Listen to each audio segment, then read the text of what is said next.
السلام علیکم ورحمۃ اللہ وبرکاتہ۔ نحمدہ ونصلی علی رسولہ الکریم، اما بعد۔ محترم سامعین، عید الفطر آنے والی ہے اور آج 30واں روزہ ہے۔ رات جو ہوگی وہ چاند رات ہوگی، اس لیے چاند رات سے متعلق کچھ فضائل اور عید الفطر کے مسنون اعمال آپ کی خدمت میں پیش کرنا چاہتا ہوں۔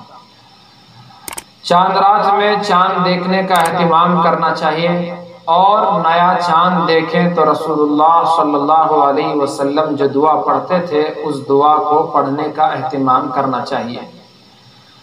اللہم اہلہ علینا بالامن والایمان والسلامت والاسلام ربی و ربک اللہ۔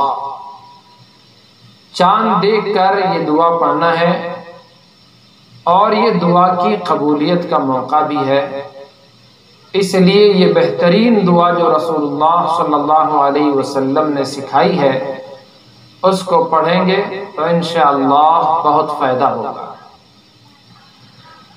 احادیث مبارکہ میں عید الفطر کی آنے والی یہ رات، چاند رات، اس کی فضیلت کو بیان کیا گیا ہے۔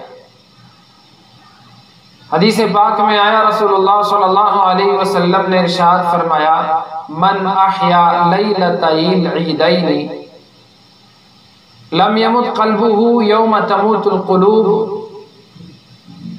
جو عیدین کی یعنی عید الفطر اور عید الاضحیٰ کی رات کو جاگ کر عبادت میں گزارے، اس کا دل اس دن نہیں مرتا جس دن لوگوں کے دل مردہ ہو جاتے ہیں۔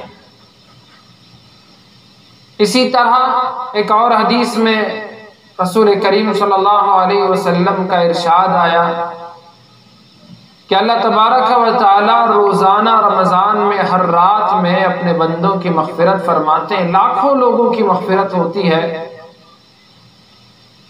تو 30 دن یا 29 دن ان راتوں میں جتنے لوگوں کی اللہ بخشش کرتا ہے، جتنے لوگوں کو جہنم سے آزاد کرتا ہے، صرف ایک عید الفطر کی رات میں، چاند رات میں اتنے لوگوں کو اللہ پاک جہنم سے آزاد کرتے ہیں، اتنے لوگوں کی بخشش کر دیتے ہیں۔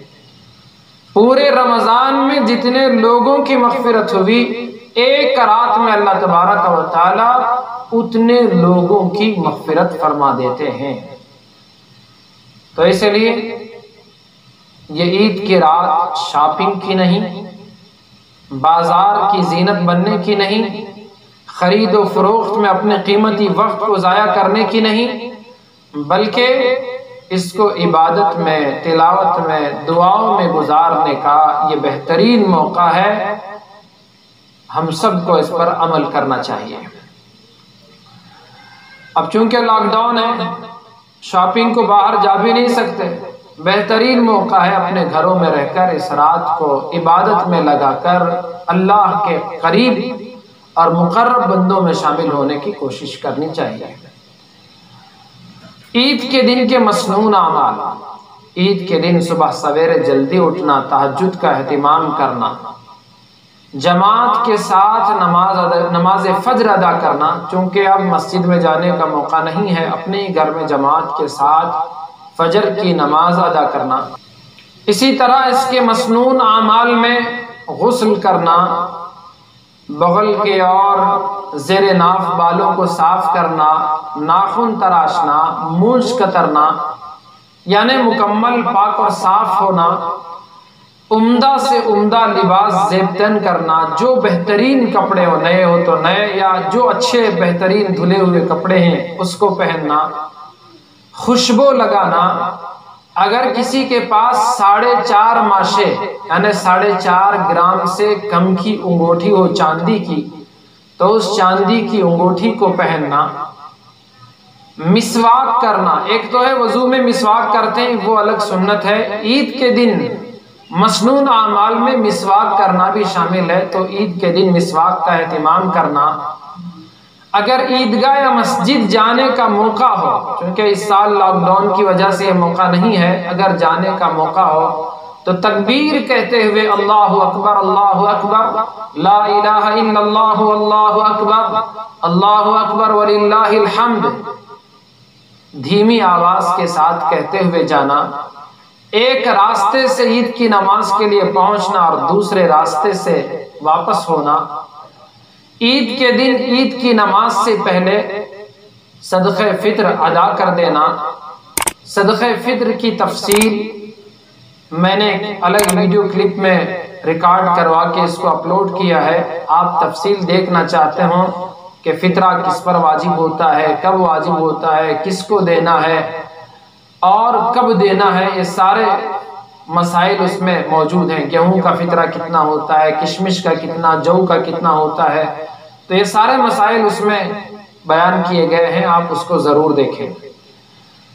اسی طرح عید کی نماز سے پہلے کھجور کھانا یا چھوارے کھانا طاق عدد میں کھائیں تو بہتر ہے، 1 3 5 7، یا اگر وہ نہیں ہے تو کوئی بھی میٹھی چیز کھانا، جیسے ہمارے گھروں میں عام طور پر سیویاں بنتی ہیں عید کے دن تو اس کو کھانا۔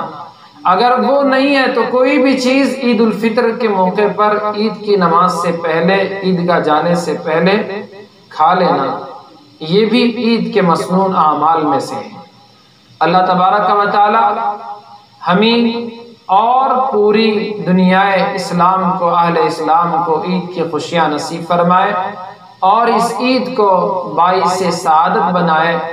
اللہ تبارک و تعالی اس عید کی خوشیوں کے ساتھ ساتھ کورونا کی جو وبا ہے، کووڈ-19 جو بیماری پھیلی ہوئی ہے، اس سے بھی اللہ تبارک و تعالی ساری انسانیت کو نجات عطا فرمائے، پھر سے وہ پرانا ماحول خوشیوں والا سب کو اللہ تبارک و تعالی نصیب فرمائے، آمین۔